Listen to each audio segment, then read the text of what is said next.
Raja dari semua jin bagian 2. Hanya orang yang menyadari dan mencoba untuk mengambil jalan ke surga akan dibuka jalan kembali ke surga. Allah akan menunjukkan jalan yang benar, jalan yang lurus, dengan berbagai macam proses perjalanan. Setan juga akan mencoba untuk menutup anak-anak dan cucu-cucu Adam yang ingin kembali ke jalan menuju surga dengan berbagai upaya dan trik, dan orang-orang yang sedih akan diselamatkan. Allah telah memberikan izin kepada iblis untuk menghalangi jalannya. Maksud Allah adalah bahwa jalan menuju surga sulit dan mereka yang tulus yang akan datang sampai kesulitan, dan kesulitan akan bersyukur setelah melalui kesulitan perjalanan. Hanya mereka yang ingin oleh Allah akan tiba, dan banyak orang yang tidak bisa ke surga, bahkan mengkritik dan menghina dan merendahkan mereka yang pergi ke surga. Ini adalah bagian dari ujian yang disiapkan oleh Allah, telah diteladankan sejak zaman Nabi. Semua Nabi mengalami pencobaan, perundungan, penghinaan dan musuh. Orang-orang yang melakukan perjalanan ke surga juga akan mengalaminya. Iblis akan berusaha untuk menghalanginya, tidak hanya dengan bisikan yang tak terlihat, tetapi juga iblis akan merasuki manusia lain untuk menghalangi para pelancong dalam perjalanan ke surga, dengan berbagai metode dan upaya. Jadi ketika seseorang belum bermusuhan ketika melakukan perjalanan amalia ke surga, maka itu bisa menjadi cara yang salah. Karena iblis tidak tertarik pada menghalang-menghalangi, akan tetapi menghalangi dengan memasuki tubuh orang lain, sehingga orang itu dikendalikan oleh iblis untuk menghalangi. Ini adalah cerita yang saya tulis, dengan keterbatasan saya sebagai manusia biasa tanpa pengetahuan bahasa menulis. Jika tulisan saya salah, maka itu wajar karena saya bukan orang yang berpendidikan tinggi, saya hanya seorang lulusan sekolah dasar. Juga bukan orang yang berpengetahuan. Bukan orang yang menyimpan pengetahuan. Saya memulai kisah saya ketika saya belajar di sekolah pondok atau sekolah pesantren.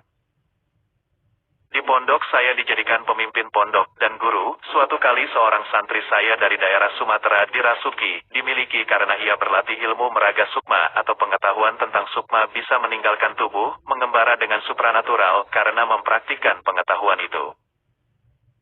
Pengetahuan itu diperoleh darinya daerah pertama ketika dia keluar dari tubuhnya jin masuk ke dalam tubuhnya untuk mengganti kontrol tubuhnya, dan ketika ia mencoba untuk mendapatkan kembali ke dalam tubuhnya jin menghalangi dia. Jadi tubuhnya total dikendalikan oleh jin. Orang yang mempelajari ilmu pengetahuan tanpa guru yang membimbing dan mengarahkannya akan dikendalikan oleh jin atau iblis. Jin ini atau iblis akan mencoba untuk menangkap roh orang itu.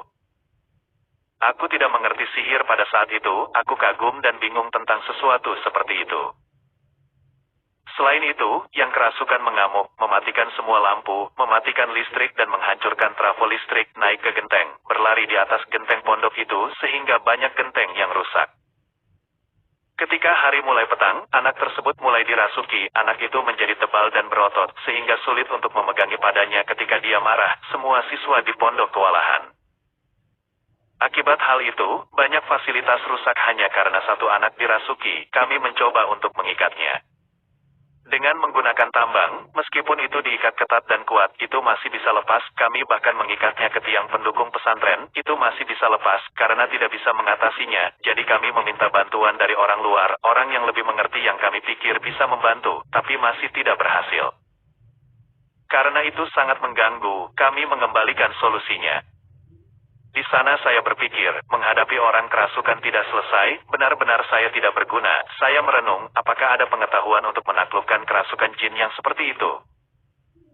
Tapi perenungan saya hanya terbatas pada perenungan, kita lagi sibuk dengan belajar dan saya mengajar. Kemudian anak lain dirasuki, kali ini seorang gadis, karena para santri adalah santri laki-laki dan perempuan. Kali ini juga mengamuk, ia suka membawa tongkat, siswa lain dikejar dan dipukuli padanya. Karena berbahaya bagi siswa lain, kami mencoba untuk menguncinya. Tapi pintu tempat dia dikurung telah kebuka. Aku tidak mengunci pintu dan tidak mendekat. Karena santriwati perempuan, sedangkan aku laki-laki. Tetapi suatu kali, santri perempuan melarikan diri, dan berlari ke tempat santri laki-laki. Aku keluar dari toilet tanpa mengetahui bahwa ada seorang santri yang kerasukan dan lari ke tempat santri laki-laki. Semua berhamburan untuk melarikan diri, karena dia membawa kayu. Setiap kali dia melihat seseorang yang akan dia pukul tepat di sudut, aku tidak tahu dia akan datang, ketika Aku bertemu dengannya, tangannya membawa pentungan, dan dia diangkat siap untuk memukul. Jika kayu yang dipegangnya membuatku terpukul, aku pasti akan berdarah kepalaku, sementara menghindari itu tidak mungkin. Sekali lagi, tapi, aneh, dia dibekukan, tidak memukul, hanya melihatku melotot, tidak melotot dengan marah atau keras. Tapi melotot seperti ketakutan, untuk waktu yang lama matanya dilingkari dalam warna hitam yang menyedihkan, dan hanya membeku. Karena aku melihat kenyataan yang tak terduga. Aku menjadi berani, lalu aku berkata, mari lemparkan tongkat itu. Tampaknya dia membuang kayu yang dipegangnya. Aku lebih dan lebih berani. Ayo, masuk ke ruang tahanan, aku memerintahkan. Aneh, ia mematuhi dan mengikuti apa yang aku perintahkan, dengan kepala menunduk ketakutan. Dan ketika dia memasuki kurungan dia mengambil sudut, duduk seperti orang yang ketakutan. Aku benar-benar terkejut karena insiden itu, kenapa dia takut padaku, apakah ini benar-benar atau tidak.